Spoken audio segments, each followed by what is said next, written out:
السلام عليكم ورحمة الله وبركاته. الحمد لله الحمد لله رب العالمين، الصلاة والسلام على أشرف المرسلين وعلى آله وصحبه أجمعين. أما بعد، رب اشرح لي صدري ويسر لي أمري واحلل عقدة من لساني يفقه قولي. الصلاة والسلام عليك يا سيدي يا رسول الله،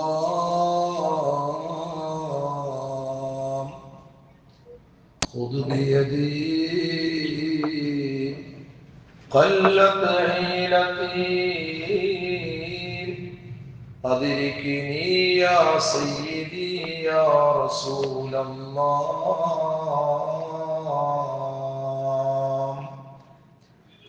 أعوذ بالله من الشيطان الرجيم. بسم الله الرحمن الرحيم. يا أيها الذين آمنوا إذا قيل لكم تفصحوا في المجالس فافصحوا يفصح الله لكم، وإذا قيل انشزوا فانشزوا يرفع الله الذين آمنوا منكم والذين أوتوا العلم درجات، والله بما تعملون خبير. صدق الله العلي العظيم. قال سيدنا وحبيبنا محمد صلى الله عليه وسلم: أبشر يا أبا بكر أتاك نصر الله، هذا جبريل آخذ بأنان فرسه، أو كما قال رسول الله. وفي مدئهم جاء الكتاب وسنة، كفاء لهم نص الكتاب وسنتي، صلاة وتسليم وأزكى تحيتي على المصطفى المختار بخير البرية. അല്ലാഹു സുബ്ഹാനഹു വ തആല പവിത്രമായ യൗമുൽ ജുമുഅ, അതും മഗ്ഫിറത്തിന്റെ പത്തിലുള്ള അവസാനത്തെ വെള്ളിയാഴ്ചയും 17-ാം രാവും കൂടിയാണ്. അല്ലാഹു നമ്മിൽ നിന്ന് സ്വീകരിക്കുമാറാകട്ടെ. നമ്മുടെ ജീവിതങ്ങളിൽ അറിഞ്ഞും അറിയാതെയും രഹസ്യവും പരസ്യവുമായി ചെയ്ത എല്ലാ തെറ്റുകളും അല്ലാഹു നമുക്ക് പുറത്തു തരുമാറാകട്ടെ. നമ്മുടെ നോമ്പുകൾ, നിസ്കാരങ്ങൾ, മറ്റുള്ള മുഴുവൻ ദാനധർമ്മങ്ങളും അല്ലാഹു നമ്മിൽ നിന്ന് കബൂലാക്കുമാറാകട്ടെ. പ്രിയപ്പെട്ട മുഅ്മിനീങ്ങളെ, വളരെയധികം മഹത്വമുള്ള ഒരു രാവിലേക്കാണ് നാം കടക്കാൻ പോകുന്നത്. ഈ ലോകത്ത് സത്യവും അസത്യവും, ധർമ്മവും അധർമ്മവും, നീതിയും അനീതിയും എന്താണെന്ന് നമുക്ക് കൃത്യമായി കാണിച്ചു തന്ന ലോക സൃഷ്ടികളിലും എല്ലാത്തിലും എടുത്തു നോക്കിയാൽ ക്യാപ്റ്റന്മാരായ നേതൃത്വങ്ങളാണ് അസ്ഹാബുൽ ബദരീങ്ങൾ. അവരുടെ ബറക്കത്ത് കൊണ്ട് അല്ലാഹു നമുക്ക് നാഫിയായ ഇൽമും നമ്മുടെ കുടുംബങ്ങളിലും ബന്ധപ്പെട്ടവരിലെല്ലാം അല്ലാഹു ബറക്കത്തും ഐശ്വര്യവും അല്ലാഹു നൽകുമാറാകട്ടെ. ഒരു സത്യവിശ്വാസിയെ സംബന്ധിച്ചിടത്തോളം ബദരീങ്ങളെ ഓർക്കലും അനുസ്മരിക്കലും അവരുടെ ഈമാനിന്റെ ഭാഗമാണ് എന്ന വസ്തുത നാം മനസ്സിലാക്കേണ്ടതുണ്ട്. ബദരീങ്ങളെ ഒഴിവാക്കിക്കൊണ്ടുള്ള ഒരു കാര്യവും ഒരു വ്യക്തിയിലും ഉണ്ടാകുന്നില്ല. അത്രത്തോളം വലിയ നേതൃത്വങ്ങളാണ്. അതിന് ധാരാളം തെളിവുകൾ നമ്മുടെ മുന്നിലുണ്ട്. പരിശുദ്ധമായ ഖുർആൻ പരിശോധിക്കുമ്പോൾ, ഞാനിപ്പോൾ ഓതിയ ആയത്ത് സൂറത്തുൽ മുജാദല പരിശോധിക്കുമ്പോൾ നമുക്ക് കാണാം, ആ സൂറത്തുൽ മുജാദലയുടെ 11-ാമത്തെ ആയത്ത് വളരെ വ്യക്തമായി കൊണ്ട് തന്നെ അല്ലാഹു റബ്ബുൽ ഇസ്സത്ത് നമ്മെ പഠിപ്പിക്കുകയാണ്. എന്താണ് ആയത്തിലൂടെ അല്ലാഹു നമുക്ക് നൽകുന്ന സന്ദേശം എന്താണെന്ന് നാം മനസ്സിലാക്കേണ്ടതുണ്ട്. ഇവിടെ അസ്ഹാബുൽ ബദരീങ്ങളെ അല്ലാഹു ബഹുമാനിച്ചിട്ടുണ്ട്, അല്ലാഹുവിന്റെ റസൂല് ബഹുമാനിച്ച ചരിത്രമുണ്ട്. അതാണ് ഓരോ ആയത്തുകളിലൂടെയും അല്ലാഹു റബ്ബുൽ ഇസ്സത്ത് നമ്മെ പഠിപ്പിക്കുന്നു. മഹാനായ സയ്യിദുനാ മുഹമ്മദുർ റസൂലുള്ളാഹി സ്വല്ലല്ലാഹു അലൈഹി വസല്ലമ തങ്ങളുടെ ഉപദേശപ്രകാരം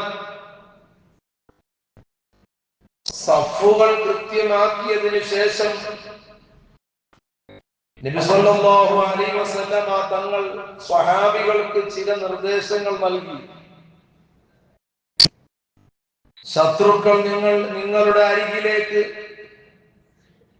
വരികയാണെങ്കിൽ നിങ്ങൾ അവിടെ അമ്പെയ്ത്ത് നടത്തണമെന്നുള്ള ഒരു നിർദ്ദേശം. എന്ന് പറഞ്ഞാൽ അമ്പ് ലക്ഷ്യം തെറ്റാൻ സാധ്യതയുള്ളതിനാലാണ് ദൂരെ നിന്ന് നിങ്ങൾ അവർക്കെതിരെ അമ്പ് ചെയ്യരുത് എന്ന് തന്നെയാണ് മുഹമ്മദ് റസൂലുള്ളാഹി. ഇപ്പോൾ ഇറാൻ ചെയ്യുന്നത് പോലെ ലക്ഷ്യമില്ലാത്ത രീതിയിലേക്ക് കടക്കുകയാണ്. ഇരിക്കട്ടെ. എന്നാൽ ഒരു സഫ് എന്ന് പറയുമ്പോൾ അതിന് ഒരുപാട് നിയമങ്ങളും നിർദ്ദേശങ്ങളും ഉണ്ട്. ആയതുകൊണ്ടാണ് അല്ലാഹുവിന്റെ റസൂല് സഹാബികളോട് അങ്ങനെ പറഞ്ഞത്. നിങ്ങൾ നിൽക്കുന്ന സ്ഥലത്ത് കൃത്യമായ രീതിയിൽ തെറ്റാതെ നിൽക്കണം. അങ്ങനെ തെറ്റിപ്പോയി കഴിഞ്ഞാൽ അത് പല പ്രയാസങ്ങൾ ഉണ്ടാക്കുമെന്ന്. എന്നാൽ ഹബീബായ റസൂലുള്ളാഹി വീണ്ടും പറയുകയാണ്, ശത്രുപക്ഷം നിങ്ങളെ വളയുന്നത് വരെ നിങ്ങൾ ആരും വാളുകൾ ഉയർത്താൻ പാടില്ല. യുദ്ധത്തിന് പ്രേരിപ്പിച്ചുകൊണ്ട് ചെറിയൊരു പ്രഭാഷണം നടത്തിയ ശേഷം നബി സല്ലല്ലാഹു അലൈഹി വസല്ലമ തങ്ങൾ കൂടാരത്തിലേക്ക് തന്നെ തിരിച്ചുപോയി എന്ന ചരിത്രമുണ്ട്. ഇവിടെ നാം മനസ്സിലാക്കേണ്ടത്, ആദ്യം തന്നെ അല്ലാഹുവിന്റെ റസൂൽ സ്വല്ലല്ലാഹു അലൈഹി വസല്ലമ തങ്ങൾ യുദ്ധം ചെയ്യണമെന്നുള്ള വലിയ പ്രഖ്യാപനമല്ല നടത്തിയത്. അവിടെ നബി സല്ലല്ലാഹു അലൈഹി വസല്ലമ തങ്ങൾ പല രീതിയിലുള്ള ഹിക്മത്തുകൾ പ്രയോഗിച്ചിട്ടുണ്ട്. അത് സൗമ്യമായ രീതിയിൽ ആർക്കും പ്രയാസമില്ലാത്ത രീതിയിൽ അത് മുന്നോട്ട് പോവുകയാണെങ്കിൽ അങ്ങനെ തന്നെ പോകട്ടെ എന്ന് കരുതിക്കൊണ്ട് തന്നെ അല്ലാഹുവിന്റെ റസൂല് സ്വഹാബത്തിനോട് ആ വിഷയങ്ങൾ പറയുകയും അൻസാറുകളോടും മുഹാജിറുകളോടും അല്ലാഹുവിന്റെ റസൂൽ പറഞ്ഞിട്ടുണ്ട്. ചരിത്രങ്ങൾ നാം പഠിക്കണം. എന്നാൽ ഇവിടെയൊക്കെ നബി സല്ലല്ലാഹു അലൈഹി വസല്ലമ തങ്ങളുടെ ഇടപെടൽ അത് റസൂലുള്ളാഹിക്ക് വേണ്ടിയല്ല, അല്ലെങ്കിൽ ആ നാട്ടിൽ ഒരു വിജയം കിട്ടണം എന്നുള്ള വലിയൊരു ആഗ്രഹത്തിന് വേണ്ടിയല്ല. ലോകാവസാനം വരെയുള്ള ഈ ഉമ്മത്തിന് ശാശ്വതമായി അല്ലാഹുവിന് ഇബാദത്തെടുക്കാനുള്ള ഒരു അവസരം ഉണ്ടാക്കിയെടുക്കുക എന്ന് തന്നെയാണ് അല്ലാഹുവിന്റെ പ്രവാചകൻ സ്വല്ലല്ലാഹു അലൈഹി വസല്ലമ തങ്ങൾ ഈ സമയങ്ങളിലെല്ലാം കരുതിയതും മനസ്സിലാക്കിയതും. അതുകൊണ്ട് തന്നെയാണല്ലോ നബി സല്ലല്ലാഹു അലൈഹി വസല്ലമ തങ്ങളുടെ പ്രാർത്ഥനയും ശത്രുക്കൾ മുസ്ലിമീങ്ങളുമായി ഏറ്റുമുട്ടാൻ തുടങ്ങി. യുദ്ധക്കളം നല്ല ശക്തമായി ചൂടുപിടിച്ചു. നബി സല്ലല്ലാഹു അലൈഹി വസല്ലമ തങ്ങൾ പ്രത്യേകമായിരിക്കുന്ന പന്തലിലിരുന്നു ഈ രംഗങ്ങളൊക്കെ അല്ലാഹുവിന്റെ റസൂലിനെ വീക്ഷിച്ചു. കൂടെ ആരുണ്ടായിരുന്നു? അബൂബക്കർ സിദ്ദീഖ് റളിയല്ലാഹു അൻഹു. അതുപോലെ വാതിലിന്റെ അടുക്കൽ സഅദ് ഇബ്നു മുആദ് റളിയല്ലാഹു അൻഹു കാവൽ നിൽക്കുന്നുണ്ടായിരുന്നു. 1000-ഓളം വരുന്ന ശത്രു സൈന്യത്തെയും മുന്നിൽ നാം മനസ്സിലാക്കേണ്ട കാര്യങ്ങളാണ്, ഒന്നും രണ്ടുമല്ല. 1000-ഓളം വരുന്ന ശത്രു സൈന്യത്തെയും 300-ൽ പരം മുസ്ലിം സൈന്യത്തെയും കണ്ടപ്പോൾ ഹബീബായ നബി സല്ലല്ലാഹു അലൈഹി വസല്ലമ തങ്ങൾ പരിശുദ്ധമായ ഖിബലയിലേക്ക് തിരിഞ്ഞിരുന്നു. കൈകൾ നീട്ടി അല്ലാഹുവിന്റെ ഹബീബ് സയ്യിദുനാ മുഹമ്മദുർ റസൂലുള്ളാഹി സല്ലല്ലാഹു അലൈഹി വസല്ലമ തങ്ങൾ പ്രാർത്ഥന നടത്തി. നമുക്കാണ് പ്രാർത്ഥന നടത്തുന്നതിലേക്ക് വലിയ പ്രയാസവും വിഷമവും. ബദരീങ്ങളെ വിളിച്ചുകൊണ്ട് നമുക്ക് പ്രാർത്ഥന നടത്താം, നാം മനസ്സിലാക്കണം. ആ ബദരീങ്ങളെ വിളിച്ചുകൊണ്ട് അവരുടെ 313 എന്ന് തുടങ്ങി 364 ആളോളുകളുമുണ്ട് എന്ന് തന്നെ ചരിത്രങ്ങളിൽ നിന്ന് നമുക്ക് മനസ്സിലാക്കാൻ പറ്റുന്നതാണ്. എന്നാൽ ആ 313ഓളം ആ ബദരീങ്ങളുടെ പേര് വിളിച്ചുകൊണ്ട് വളരെ ആത്മാർത്ഥമായി കൊണ്ട് ഒരു മനുഷ്യൻ ദുആ ചെയ്തു കഴിഞ്ഞാൽ അവന്റെ ദുആക്ക് ഇജാബത്ത് കിട്ടുമെന്ന് പരിശുദ്ധമായ ഖുർആനും തിരുസുന്നത്തും നമ്മെ പഠിപ്പിക്കുന്നുണ്ട്. അതുകൊണ്ടല്ലേ ഹബീബായ നബി സല്ലല്ലാഹു അലൈഹി വസല്ലമ തങ്ങൾ നാം മനസ്സിലാക്കണം, ഈ ശത്രുക്കളെ 1000-ഓളം വരുന്ന ശത്രുക്കളും 300-ൽ പരം വരുന്ന ഈ സ്വഹാബികളെയും കണ്ടപ്പോൾ നബി സല്ലല്ലാഹു അലൈഹി വസല്ലമ തങ്ങൾ പതറിയില്ല. അല്ലാഹുവിന്റെ റസൂല് അവിടുന്ന് ഖിബലയിലേക്ക് അഭിമുഖീകരിച്ചിരുന്നു കൊണ്ട് അല്ലാഹുവിനോട് ദുആ ചെയ്തു. ഈ കാലഘട്ടത്തിൽ ജീവിക്കുന്ന ഞാനും നിങ്ങൾ മനസ്സിലാക്കേണ്ടതാണ്, എന്താണ് അല്ലാഹുവിന്റെ റസൂൽ ദുആ ചെയ്തത്?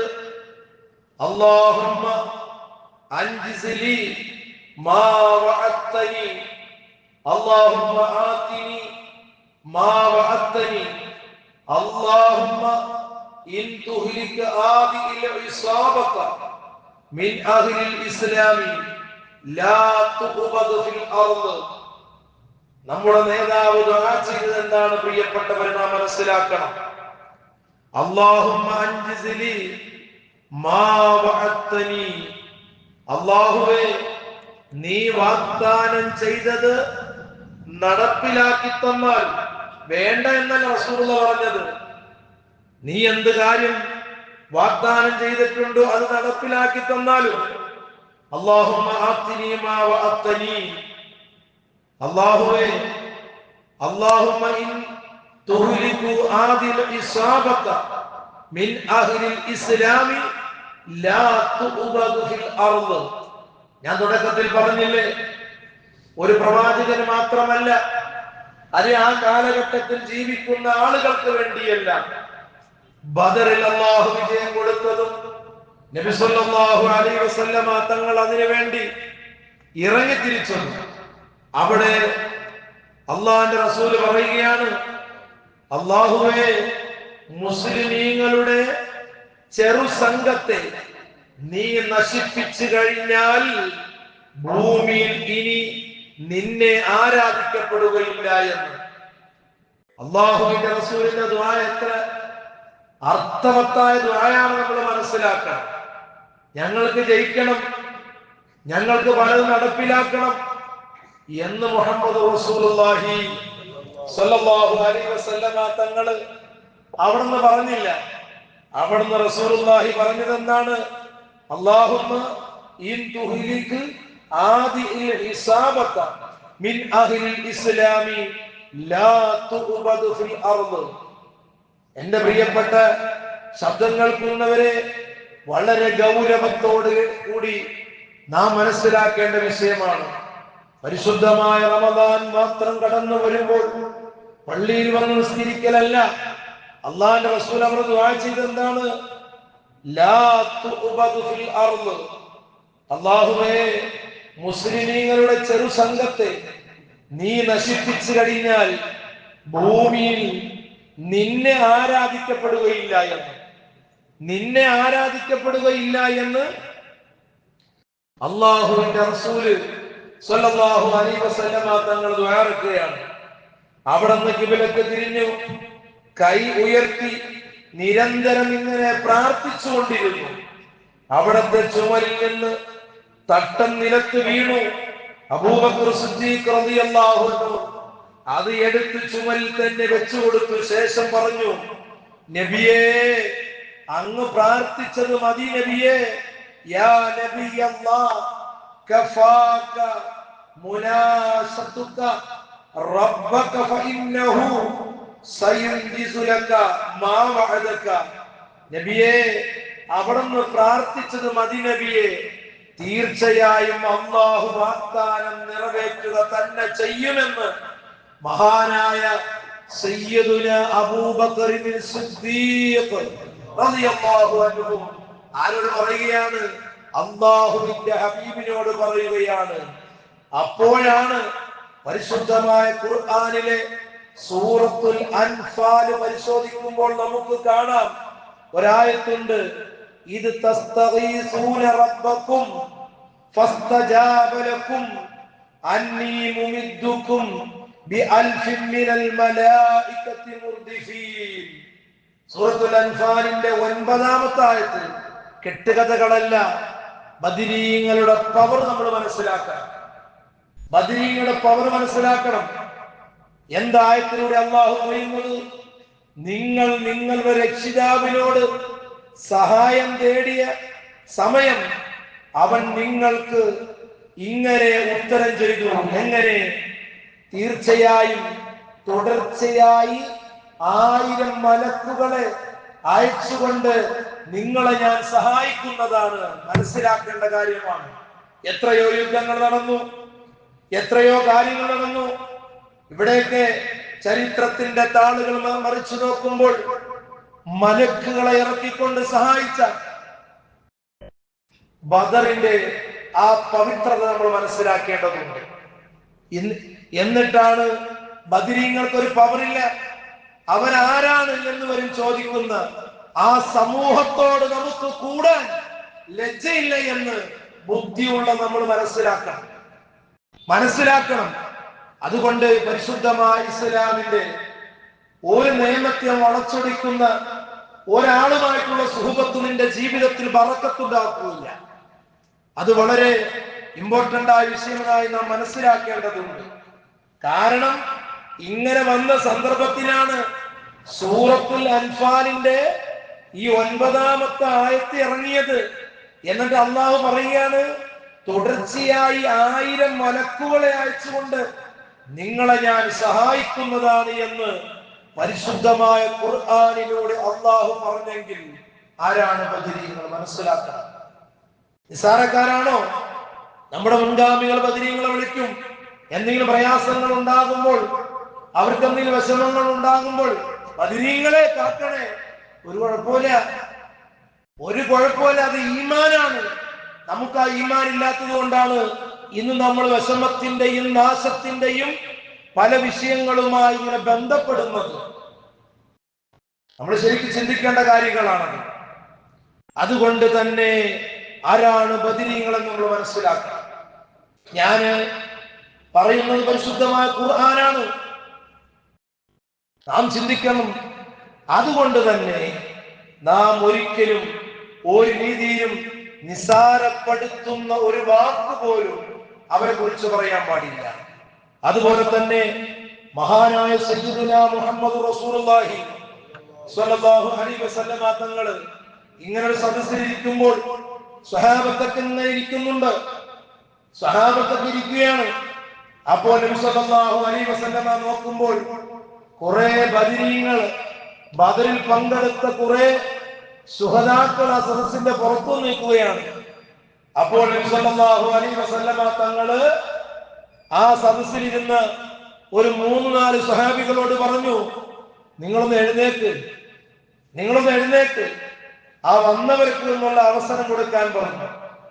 അപ്പോൾ സ്വഹാബത്ത് അങ്ങ് നോക്കി. കാരണം ഇസ്ലാമിന്റെ നിയമം എന്താ?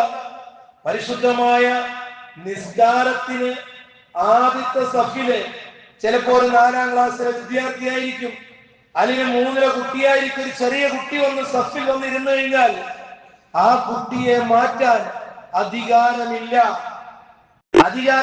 നമുക്ക് മാറ്റാൻ പാടില്ല.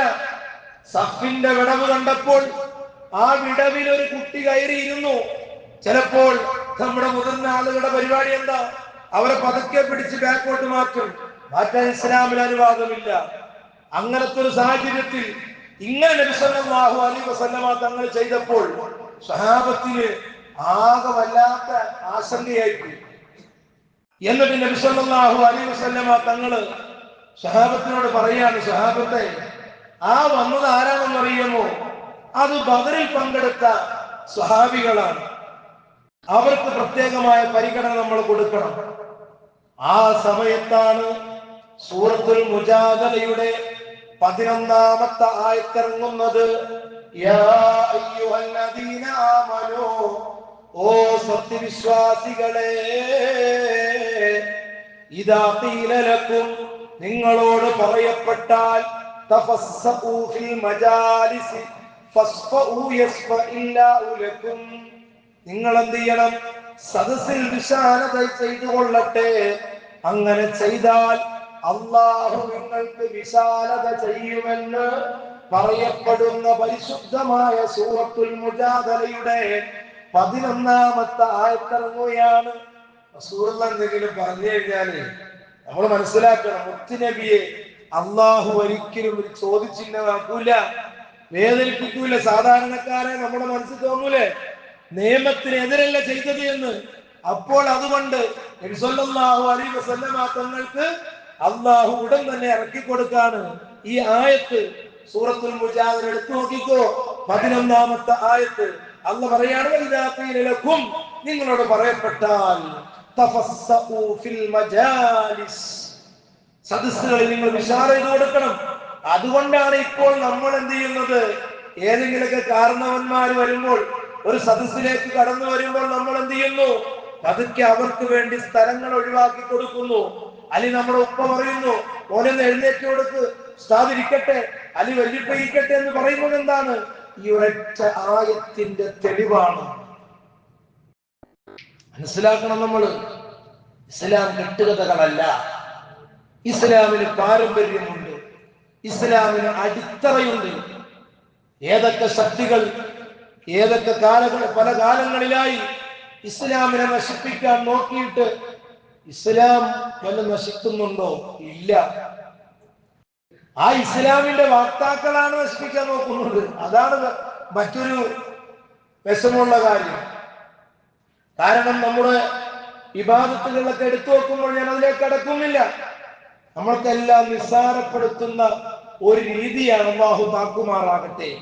എന്നാൽ ഖുർആൻ വീണ്ടും പറയുകയാണ്, വഇദാ ഖീല ഇൻശുസു ഫൻശുസു യർഫഇല്ലാഹു അല്ലദീന ആമനൂ മിൻകും വല്ലദീന ഊതുൽ ഇൽമ ദറജാത്ത്. പരിശുദ്ധമായ ഖുർആൻ ഇങ്ങനെ ഓരോന്നുമായിട്ട് വളരെയധികം വ്യക്തമായി കൊണ്ട് പറയാണ്. എന്താ പറഞ്ഞതിന്റെ അർത്ഥം? എന്താ? നിങ്ങൾ സൗകര്യപ്പെടുത്തി കൊടുക്കണം, എന്നാൽ നിങ്ങൾക്ക് അല്ലാഹു വിശാലത ചെയ്യും. എങ്കിൽ അല്ലാഹു നിങ്ങൾക്ക് എല്ലാ സൗകര്യങ്ങളും അല്ലാഹു ഒരുക്കി തരുന്നതാണ്. എഴുന്നേക്കാൻ പറഞ്ഞാൽ എന്ത് ചെയ്യണം? അത് എഴുന്നേക്കാൻ നിങ്ങൾ തയ്യാറാകണം.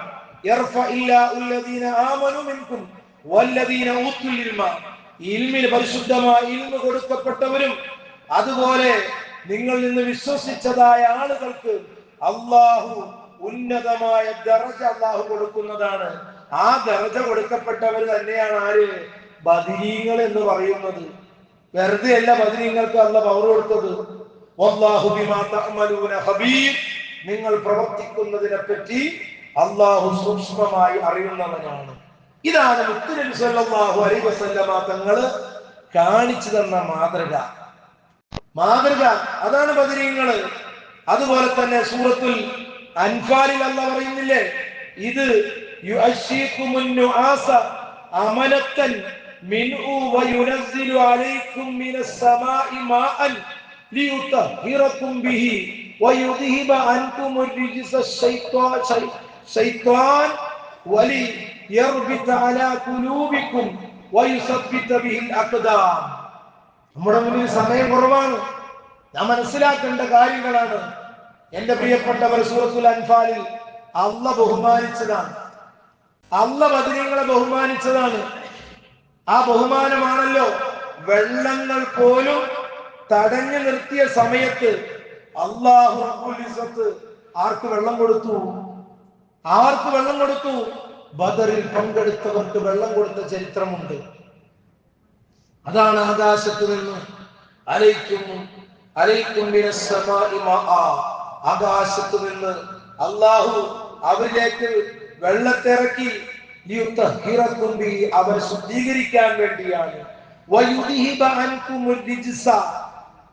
അവരിൽ നിന്ന് മ്ലേച്ഛതകളൊക്കെ നീക്കിക്കളയാൻ വേണ്ടി തന്നെ, അതുപോലെ തന്നെ അവരെ ശുദ്ധിയാക്കാൻ വേണ്ടി. ഇവിടെ ലഅനത്താക്കപ്പെട്ട ഇബ്ലീസ് ഓടി ഒളിച്ച ചരിത്രങ്ങളൊക്കെ ഉണ്ട്. ഒരുപാട് സംഭവങ്ങൾ നാം മനസ്സിലാക്കണം. നാം മുസ്ലിമീങ്ങളാണ്. എന്താ ബദർ, ആരാ ബദരീങ്ങൾ എന്ന് വരെയുള്ള ഒന്നും അറിയില്ല. പക്ഷെ നമ്മുടെ ധാരണ എന്താ? എനിക്കെല്ലാം അറിയാം, ഞാൻ എല്ലാം കേട്ട് മനസ്സിലാക്കി പഠിച്ചതാ, ഒരു ചുക്കും അറിയില്ല. അല്പം ആ 100-ൽ 1% അറിയാമെങ്കിൽ നാം ഒരാളും ഒരു വഖത്ത് നിസ്കാരം വന്നയാക്കൂല. നാം ഒരാളെ വഞ്ചിക്കുകയില്ല. ഇസ്ലാമിനെതിരായി നമ്മൾ പ്രവർത്തിക്കൂല. കാരണം അത്രത്തോളം ത്യാഗങ്ങൾ സഹിച്ച് ലോകത്തിന് ഒരുപാട് സമ്മാനങ്ങൾ നൽകിയവരാണ് ആര്? അസ്ഹാബുൽ ബദരീങ്ങൾ. അവരെ നമ്മൾ സ്മരിക്കലും അവർക്ക് വേണ്ടി എന്ത് ചെലവഴിക്കലും നമ്മുടെ ഈമാനിന്റെ വലിയ വിജയമാണ് എന്ന വസ്തുത എന്റെ പ്രിയപ്പെട്ടവരെ ഞാൻ ഉണർത്തുകയാണ്. അല്ലാഹു റബ്ബുൽ ഇസ്സത്ത് നന്മയുടെ വാക്താക്കളിൽ അല്ലാഹു നമ്മയൊക്കെ ഉൾപ്പെടുത്തി അനുഗ്രഹിക്കുമാറാകട്ടെ. ഇങ്ങനെ തുടങ്ങി ഒരുപാട് ചരിത്ര സംഭവങ്ങളാണ്. ഇൻഷാ അല്ലാഹ് വരുന്ന ദിവസങ്ങളിലൊക്കെ നമുക്ക് സമയം പോലെ അതിന്റെ ഓരോ കാര്യങ്ങളും നമുക്ക് പഠിക്കാം, മനസ്സിലാക്കാം. അല്ലാഹു തൗഫീഖ് നൽകുമാറാകട്ടെ. അതുകൊണ്ട് തന്നെ അത്രത്തോളം പവറാണ് ബദരീങ്ങൾക്ക് അല്ലാഹു കൊടുത്തിട്ടുള്ളത്. അതുകൊണ്ടാണല്ലോ ഇവിടെ ഇന്നിപ്പോൾ ജുമുഅക്ക് ശേഷം ഇൻഷാ അല്ലാഹ് ഓതാൻ പോകുന്ന ആ ബദർ മൗലിദ് എടുക്കുമ്പോൾ നമുക്കറിയാം, അതിന്റെ വരികളിൽ കാണാം വഫീ മദ്ഹിഹിം, അവരുടെ മദ്ഹുകളൊക്കെ ജാഅൽ കിതാബു വസുന്നത്തുൻ, എവിടെയുണ്ട്? പരിശുദ്ധമായ ഖുർആനിൽ വന്നിട്ടുണ്ട്, തിരുസുന്നത്തിലുമുണ്ട്. അത് മതി, നമുക്ക് വേറെ ഒന്നും വേണ്ട, വേറെ ഒന്നും നമുക്ക് വേണ്ട മുഅ്മിനീങ്ങളെ. അതുകൊണ്ട് അവരെ അനുസ്മരിക്കലും ഓർക്കലും അവർക്ക് വേണ്ടി സമ്പത്തുകൾ ചെലവഴിക്കലും അത് നമ്മുടെ വലിയ സന്തോഷമാണ് എന്ന് ഞാൻ ഉണർത്തുകയാണ്. ഒരൊറ്റ കാര്യം കൂടി ഞാൻ ഉണർത്തുകയാണ്. ആ ബദരീങ്ങളുടെ പവർ, ഹജ്ജിന് പോയ ഒരു വ്യക്തിയുടെ ചരിത്രമുണ്ട്. ഈ ബദർ മൗലിദിന്റെ 2ാമത്തെ ഹദീസിൽ അത് കാണാം.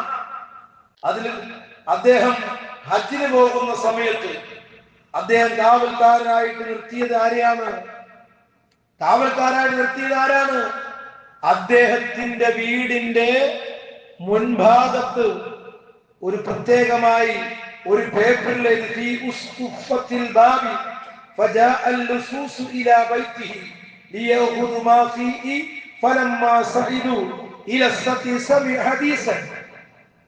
പ്രത്യേകമായ ഒരു പേപ്പറിൽ അസ്ഹാബുൽ ബദരീങ്ങളുടെ പേര് എഴുതി വെച്ചിട്ട് ഇദ്ദേഹം പോയി.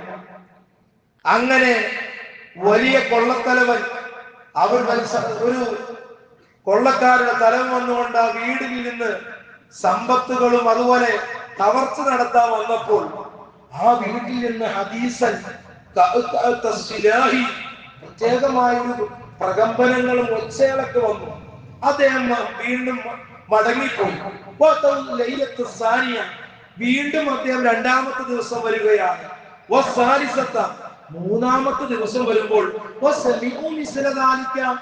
ഇങ്ങനെ തന്നെയാണ് കേൾക്കുന്നത്. അദ്ദേഹം വലിയ അത്ഭുതപ്പെട്ടു പോയി.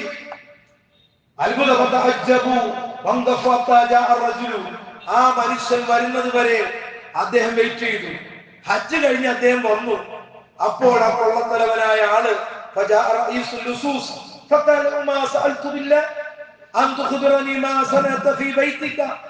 താങ്കളുടെ വീട്ടിൽ നിന്ന് ഒന്നും എടുക്കാൻ പറ്റാത്ത രീതിയിൽ താങ്കളുടെ വീടിന് സംരക്ഷണത്തിനായി വെച്ച സംഗതി എന്താണ് എന്ന് അദ്ദേഹത്തോട് ചോദിക്കുകയാണ്.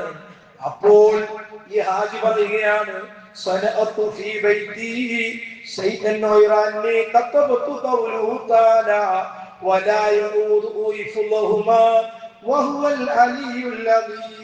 ആയത്തുൽ കുർസിയിലെ അവസാനത്തിൽ ഒരു ആയത്തുണ്ട്. ഏതാ? വലിയ ഇമ്പോർട്ടന്റ് ആയ ഒരു വലിയ കാവൽക്കാരനാണ് വീട്ടിൽ. അത് എപ്പോഴും ദായിമാക്കിയത് നല്ലതാണ്, വേണമെങ്കിൽ ചെയ്ത് നന്നായിരിക്കും. അതുപോലെ തന്നെ ബദരീങ്ങളുടെ പേര് ഞാൻ എഴുതി വെച്ചിട്ടുണ്ടായി. എന്റെ വീടിന്റെ ആ ഫ്രണ്ടില്. അപ്പോൾ ആ കൊള്ളത്തരം പറയാണ്, മതി, ഞാൻ കക്കാനുമില്ല, ഒന്നിനുമില്ല. ഞാനിവിടെ വന്നപ്പോൾ എന്ത് ചെയ്തു? ഒരു മനുഷ്യനുമില്ല, ഒന്നുമില്ല, ഒരു മൃഗവുമില്ല, ഒന്നുമില്ലാത്ത ഒരു വീട്ടിലേക്ക് കയറിയപ്പോൾ പ്രത്യേകമായ ശബ്ദങ്ങൾ കേട്ട് ഞാൻ പേടിച്ച് എന്ത് ചെയ്തു? ഭയപ്പെട്ടുകൊണ്ട് ഞാൻ ഓടിപ്പോയി. എന്താ സംഭവം എന്നറിയാൻ വേണ്ടി തന്നെയാണ് താങ്കൾ ഹജ്ജ് കഴിഞ്ഞ് വന്നപ്പോൾ ഞാനിത് അന്വേഷിച്ചത് എന്ന് ആ കൊള്ളക്കാരനായ മനുഷ്യൻ വന്ന് ചോദിച്ചെങ്കിൽ പവർ എത്രത്തോളമുണ്ട് മനസ്സിലാക്കണം. അതാണ് അസ്ഹാബുൽ ബദരീങ്ങൾ. അവരുടെ പേര് എപ്പോഴും നമ്മൾ ചെല്ലണം. അതുകൊണ്ടല്ല നമ്മുടെ മഹത്തുക്കൾ പറഞ്ഞത് അവരുടെ പേര് സയ്യിദുന ചേർത്ത് പറയണം. ആ പേര് പറയുമ്പോൾ സയ്യിദ് അബൂബക്കറിന് സിദ്ദീഖ് എന്ന് പറയുമ്പോൾ ചുണ്ടടച്ചു പിടിക്കലല്ല, റളിയല്ലാഹു അൻഹു എന്ന് നമ്മൾ പറയണം. തർദിയത്ത് ചെല്ലണം. എല്ലാ ദിവസവും തറാവീഹിന് വളരെ മനോഹരമായ രീതിയിൽ ആ സ്വഹാബത്തിന്റെ പേരുകൾ നമ്മളോട് പറയപ്പെടുന്നു. അള്ളാഹുവിന്റെ ബറക്കത്ത് കൊണ്ട് അള്ളാഹ് നമ്മളെ നന്നാക്കി തരട്ടെ. അല്ലാതെ നമ്മൾ മറ്റുള്ള സ്ഥലങ്ങൾ അവിടെ ഇറാനിൽ യുദ്ധം നടക്കുന്നു, അവിടെ നടക്കുന്നു, ഇസ്രായേൽ അങ്ങനെ ഇങ്ങനെ നാവ് കൊണ്ട് പറഞ്ഞിട്ട് കാര്യങ്ങളെ മനുഷ്യ ഇതൊക്കെ ചൊല്ലി അള്ളാഹിലേക്ക് അടുത്തുകൊണ്ട് പടച്ചവനെ നീ കാക്കണം, നിന്റെ കാവലല്ലാതെ മറ്റൊന്നും ഞങ്ങൾക്കില്ല എന്ന് നല്ല തുറന്ന മനസ്സോട് ദ്വാര നോക്കി അള്ളാഹ് സ്വീകരിക്കും. അല്ലാതെ ഏതെങ്കിലും കവലയിലും അല്ലെങ്കിൽ ഏതെങ്കിലും മൂലക്ക് വന്നിരുന്ന് അത് നിങ്ങൾ ഡിസ്കസ് ചെയ്തിട്ട് എന്താ കാര്യം? ഒരു കാര്യമില്ല. നമ്മൾ എന്ത് ചെയ്യണം? നമ്മൾ കഴിയുന്നത് എന്താണ്? ദുആയാണ്. അതാണ് ബദർ അള്ളാഹുവിന്റെ റസൂൽ നമ്മെ കാണിച്ചു തന്നത്. ദുആയാണ്. അതാണ് നമ്മുടെ ഏറ്റവും വലിയ വിജയം. അള്ളാഹു മഹാന്മാരായ ബദരീങ്ങളുടെ ബറക്കത്ത് കൊണ്ട് അള്ളാഹു നമ്മുടെ ദുനിയാവും ആഖിർ അല്ലാഹു നന്നാക്കി തരുമാറാകട്ടെ. ആമീൻ യാ റബ്ബൽ ആലമീൻ.